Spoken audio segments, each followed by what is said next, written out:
سلمان ایک عام سا نوجوان تھا جو زندگی کی دوڑ میں ہر کسی کی طرح بھاگ رہا تھا۔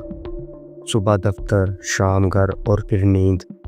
لیکن ایک دن ایسا ہوا جس نے اس کی زندگی ہمیشہ کے لیے بدل دی۔ اس رات سلمان بہت تھکا ہوا تھا۔ کام کی زیادتی اور دباؤ نے اسے چور کر دیا تھا۔ جیسے ہی وہ بستر پر لیٹا، آنکھیں بند ہوتے ہی ایک عجیب خواب میں چلا گیا۔ اس نے خود کو ایک ویران جگہ پر پایا جہاں وقت رک چکا تھا، گھڑی کی سوئیاں جم گئی تھیں، ہوا ساکت تھی اور پرندے بھی آسمان میں ٹھہر گئے تھے۔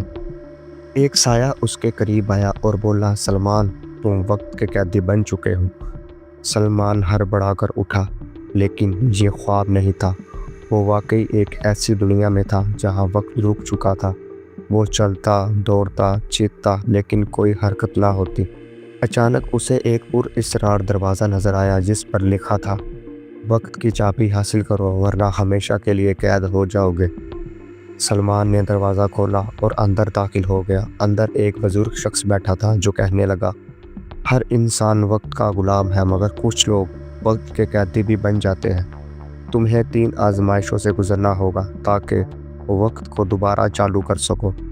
پہلی آزمائش، خوف پر قابو۔ سلمان کو ایک اندھیرے غار میں لے جایا گیا جہاں اس کے سب سے بڑے خوف زندہ ہو گئے۔ وہ چیخنے لگا مگر اچانک اسے یاد آیا کہ خوف پر قابو پانے کا واحد طریقہ اسے قبول کرنا ہے۔ جیسے ہی اس نے خوف کو قبول کیا، غار کی دیواریں غائب ہو گئی اور وہ باہر نکل آیا۔ دوسری آزمائش، صبر کی طاقت۔ اسے ایک باغ میں بٹھایا گیا اور کہا گیا، یہاں بیٹھو اور انتظار کرو۔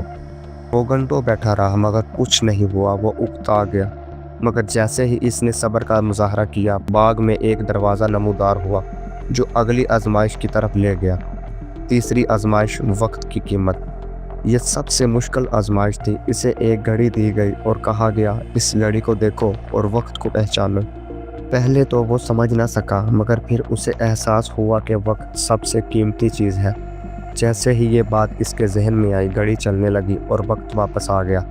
سلمان نے اپنی آنکھیں کھولی اور خود کو اپنے بستر پر پایا۔ اس کے موبائل پر صبح کے 7 بج رہے تھے، لیکن وہ اب بدلا ہوا تھا۔